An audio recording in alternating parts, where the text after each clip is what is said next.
where it's often difficult for couples to agree on how to manage money in the best of times, to manage it together.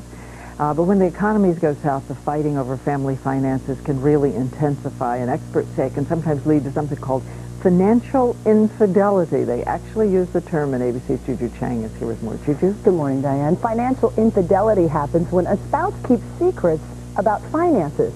Maybe there's a secret account, maybe you bought something you don't really want to talk about. Therapists say it can create a high, like taking a drug, a temporary way to feel better and calm fears about an uncertain economy, for example. But for relationships, financial infidelity can be as toxic as sexual infidelity. It's supposed to be for richer or poorer, in sickness and in health. But what happens when sickness comes in the form of finances? With 4 grown kids and 32 years of marriage, Angela and Al Mooney still clash on finances. I like to take risks. I like to always look ahead. I'm a little more cautious. I don't like to take as many risks. I'm a worrywart. I worry. He doesn't. He sleeps. I don't. So we have differences. So what keeps you up at night?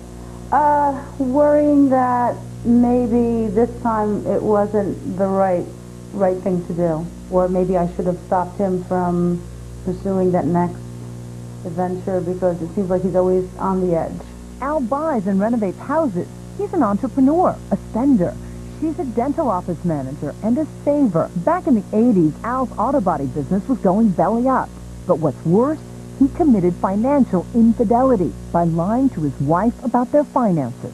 And we sold the business at a loss. We had a $30,000 debt, 3 children, and we almost lost our home. So what kind of information was he holding back? Well, many things. Like when my daughter was born, my oldest daughter was born, he had changed insurance policies, and he forgot to tell me. Whoops. And I got pregnant in the process, and my daughter was born, there was no insurance. Whoops. And I was in the hospital, and everything was wonderful according to him, until the bill started coming in. It's not good to have the mother of a newborn child yelling at you.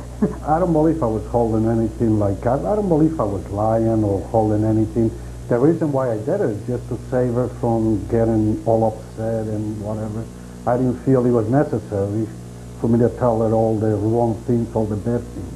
Right. I figured I was going to deal with them and get them over. What did it do to your marriage? Oh, we had a lot of arguments. And we worked it out. Did you ever sleep on the couch? Oh, plenty. Why is financial infidelity, or why are finances the #1 relationship wrecker? The reason is it's a breeding ground for a power struggle. And most couples avoid conflict, similar to Al, who doesn't like, he told me he does not like to argue. Most men get physiological discomfort from arguing.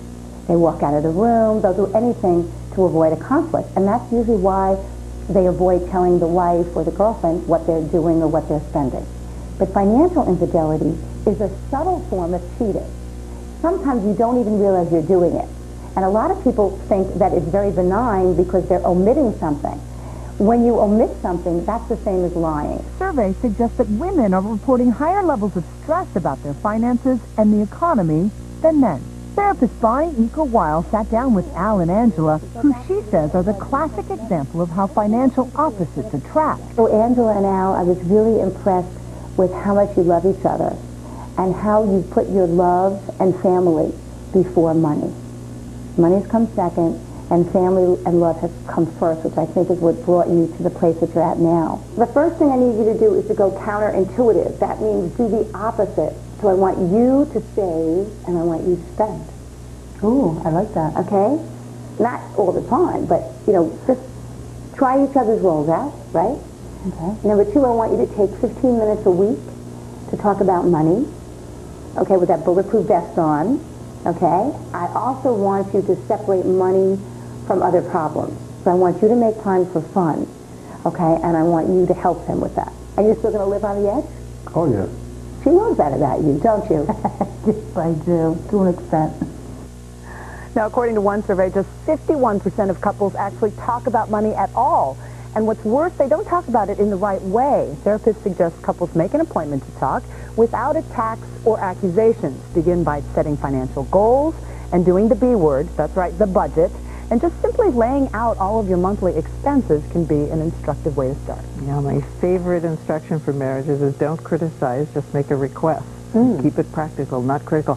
But you were saying to me you can start, too, by making a family tree, because sometimes if you look at each other's parents, your parents' spending, then you can see how you got where you got. And their relationships to money and their attitudes towards money are very much ingrained in you without even realizing it. All right, we want everybody at home to weigh in on this, and if your family is feeling the emotional strain of the economy, tell us about it, and tell us what you'd like to have us help solve at abcnews.com. You can also read an excerpt of Bonnie Eager-Wild's book, and that will be on the website, too.